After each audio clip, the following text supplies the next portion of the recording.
বেদনার কলি তুমি। জয় জগন্নাথ। আবার আপনাদের সামনে ফিরে এসেছি নতুন কিছু আপডেট দেওয়ার জন্য।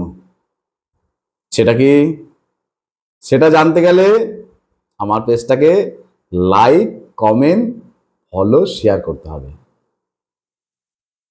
তো চলুন, আজকে রথযাত্রা সন্ধ্যায়, যার জন্য আপনাদের আমি আবার পেজে এসেছি, সেটা আপনাদেরকে বলছি। ফেসবুক থেকে যে ইনকাম করা যায়, অর্থাৎ আর্নিং করা যায়, আমি সেটা জানি না করা যায় কিনা। যদিও বা আমি দেখছিলাম বিভাস দা আমার কাছে এসেছিল বিষয়টা নিয়ে, তো আমাকে উনি স্ক্রিপ্টটা দিয়ে গেল, এর জন্য আমি এসেছি আপনাদেরকে আপডেট দেওয়ার জন্য। ফেসবুক থেকে আর্নিং করা যায়, আমি সেটা জানি না, হয়তো আপনারা জানতে পারেন। যদি জানেন তাহলে আমার কমেন্ট বক্সে কমেন্ট করুন। হতেও তো পারে আর্নিং করা যায়। উড়াইয়া দেখো ছাই, পাইলেও পাইতে পারো অমূল্য রতন। কে ঠিক কিনা? তো চলুন, বিভাসদার ফেসবুকে আর্নিং করা যায় সেই সিস্টেমগুলো আমরা একটু জেনে নিই।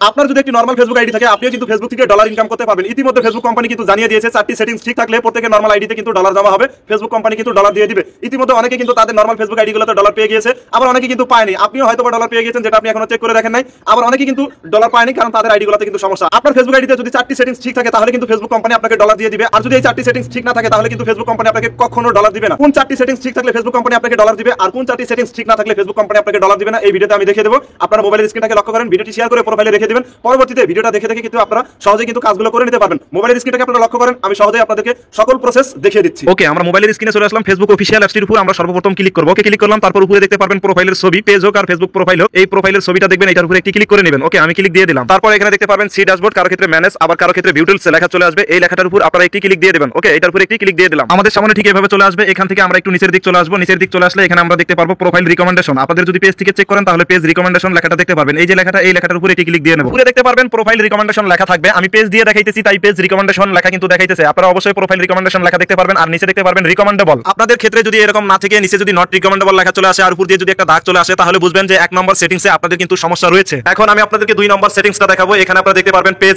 স্ট্যাটাস। আপনাদের ক্ষেত্রে প্রোফাইল স্ট্যাটাস লেখাটা কিন্তু দেখাবে। এই লেখাটার উপর আপনারা একটি ক্লিক দিয়ে নেবেন। ওকে, এই লেখাটার উপর ক্লিক দিয়ে দিলাম। তারপর আমাদের সামনে ঠিক এভাবে চলে আসবে। আপনাদের প্রোফাইল বা পেজে এখানে কিন্তু সবুজ রঙের কালার থাকতে হবে। যদি হলুদ বা লাল থাকে তবুও কিন্তু কোনো সমস্যা নেই। নিচে দেখতে পারবেন good news, no violation to show. এখানে যদি কোনো সমস্যা থাকে তাহলে কিন্তু এখানে সেটা দেখাবে। এখন আমরা একটু নিচের দিক চলে আসবো। নিচের দিক চলে আসলে এখানে আপনারা দেখতে পারবেন এলিজিবল টু মনিটাইজ। যদি আপনাদের ক্ষেত্রে রেস্ট্রিক্টেড মনিটাইজ চলে আসে তাহলে কিন্তু আপনাদের প্রোফাইল বা পেজটাতে কিন্তু সমস্যা, এটা থেকে কিন্তু আপনারা আর্নিং করতে পারবেন না। আগে সমস্যার সমাধান করতে হবে। আর যদি এরকম এলিজিবল টু মনিটাইজ থাকে তাহলে কিন্তু কোনো সমস্যা নাই। এটা কিন্তু 2 নম্বর সেটিংস গেল। এখন আমি আপনাদেরকে 3 নম্বর সেটিংসটা দেখাবো। এখন আমরা এখান থেকে ব্যাক করে চলে আসবো। তারপরে এখানে আপনারা দেখতে পাবেন মনিটাইজেশন। এই মনিটাইজেশনের উপর একটি ক্লিক দিতে হবে। এখানে যদি কন্টেন্ট মনিটাইজেশন পলিসি ইস্যু থাকে তাহলে কিন্তু আপনারা এই ধরনের প্রোফাইল বা পেজ থেকে কিন্তু আপনারা টাকা ইনকাম করতে পারবেন না। এখন আমি আপনাদেরকে 4 নম্বর সেটিংসটা দেখাবো। এখান থেকে আমরা ব্যাক করব একেবারে হোম স্ক্রিনে চলে আসবো। এখানে সাইডে দেখতে পারবেন 3 লাইনস। এই 3 লাইনসের উপর আপনারা একটি ক্লিক দিয়ে নেবেন। ওকে, ক্লিক দিয়ে নিলাম। ক্লিক দেওয়ার পর আমাদের সামনে ঠিক এভাবে চলে আসবে। এখান থেকে আমরা দেখতে পারবো নিচে হেল্প এন্ড সাপোর্ট। এই হেল্প এন্ড সাপোর্ট এই লেখাটার উপর একটি ক্লিক দিয়ে নেব। তারপর এখানে আপনারা দেখতে পারবেন সাপোর্ট ইনবক্স। এই সাপোর্ট ইনবক্স এই লেখাটার উপর আবার একটি চাপ দিবেন। আমাদের সামনে এভাবে চলে আসবে। উপরে দেখতে পারবেন রিপোর্ট অ্যাবাউট আদার্স আর নিচে দেখতে পারবেন ইওর অ্যালার্ট। এটা কিন্তু 4 নম্বর সেটিংস। এই দুইটা দেখবেন ঠিক আছে কিনা, রিপোর্ট অ্যাবাউট। সো রাইট, তাহলে বিভাস দা আপনাদের সামনে যে সিস্টেমগুলো আপনাদেরকে দেখালো, আপনারা কিছু বুঝতে পেরেছেন? যদি বুঝতে না পারেন আমার এই পেজটাকে ফলো করে রাখবেন। আমি এরকম বিভাস দা, সুনীল দা, সুভাষ দা অনেক ভিডিও আপনাদের সামনে তুলে ধরব। তো এর জন্য আমার পেজটাকে কি করতে হবে? Like, comment, share, follow. বেদনার কলি তুমি। বন্ধু, আজ তাহলে আমি আসছি, আবার একদিন দেখা হবে।